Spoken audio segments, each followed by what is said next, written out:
সম্মানিত দর্শক মণ্ডলী, আসসালামু আলাইকুম। আশা করি আপনারা সবাই ভালো আছেন। আজকে আমি আপনাদের সঙ্গে শেয়ার করব যে আপনারা এই পুরা শীতে আপনার মুরগিগুলোকে কিভাবে লালন পালন করবেন।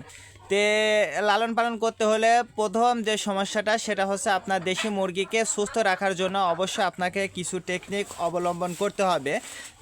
মুরগি যদি সুস্থ থাকে তাহলে কিন্তু আপনার মুরগির খামারটাও কিন্তু ভালোভাবে চলবে। আর যদি মুরগিটা অসুস্থ হয়ে যায় তাহলে কিন্তু আপনার খামারটা বন্ধ হয়ে যেতে পারে। এই জন্য এই শীতের সময় প্রত্যেকটা বিষয়ই কিন্তু গুরুত্বপূর্ণ। আর এটা যদি আপনি মিস করেন তাহলে কিন্তু আপনার বিভিন্ন সমস্যার সম্মুখীন আপনি ধরতেও পারবেন না। তার কারণ আপনার দেশি মুরগির কিন্তু রানীক্ষেত হওয়ার সময় কিন্তু এই শীতের সময়।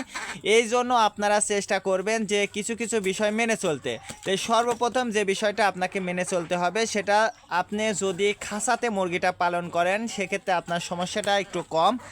আর যদি আপনি ছেড়ে দিয়ে মুরগিটা পালন করেন তাহলে একটু সমস্যাটা বেশি। তার কারণ আমি কিন্তু ছেড়ে দিয়ে মুরগিটা পালন করি। এই জন্য আমার মুরগিটাকে সর্বপ্রথম এই যে কুয়াশা পড়ছে, দেখুন আকাশটা কিন্তু কুয়াশা পরিপূর্ণ।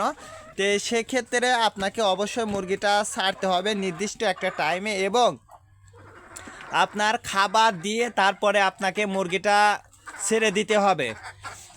এইভাবে যদি আপনারা পদ্ধতিটা অবলম্বন করতে পারেন তাহলে দেখবেন যে ইনশাল্লাহ আপনার মুরগির কোনো ধরনের সমস্যা হবে না। তারপরে 2 নম্বর যে বিষয়টা সেটা হচ্ছে আপনার মুরগির পর্যাপ্ত খাবার দিতে হবে। একদম পেটটা ভরে তারপর আপনারা খাবারটা খাওয়ায়ে তারপরে আপনারা মুরগিটা ছাড়বেন, যাতে মুরগিটা কুয়াশার ভিতর ঘোরাঘুরি না করে নির্দিষ্ট স্থানে যে বসে থাকে। দেখবেন যে দেশি মুরগির একটা লক্ষণ আপনারা লক্ষ্য করবেন যে যখন মুরগির পেটে খাবার থাকে তখন কিন্তু মুরগিটা বেশি দূর যায় না, আপনার আশপাশেই কিন্তু মুরগিটা ঘুরবে। এটা কিন্তু দেশি মুরগির একটা ভালো একটা লক্ষণ। তার কারণ আমি যখন বাড়িতে থাকি না, যখন আমি বাড়িতে আসি আর কি, তখনই কিন্তু আমার দেখে মুরগিগুলো আমার পাশে থাকে, এবং আমার আশপাশ দিয়ে আমি যখন রুম থেকে বেরোই তখন কিন্তু মুরগিটা আমার আশপাশেই থাকে।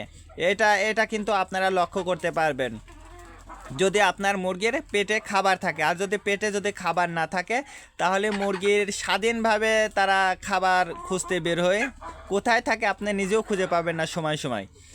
তারপরে যে বিষয়টা সেটা হচ্ছে আপনার মুরগির কী ধরনের সমস্যা হয়েছে এটা চিহ্নিত করা। তার কারণ আপনার মুরগির কী ধরনের সমস্যা হয়েছে এটা যদি আপনি চিহ্নিত করতে না পারেন তাহলে কিন্তু আপনার মুরগির খামারটা কিন্তু বেশি সময় টিকাতে পারবেন না। তার কারণ একবার যদি রোগ ঢুকে যায় তাহলে কিন্তু আপনার মুরগির যদি একবার মরা শুরু করে তাহলে কিন্তু আপনি সেই মরাটা কমাইতে পারবেন না।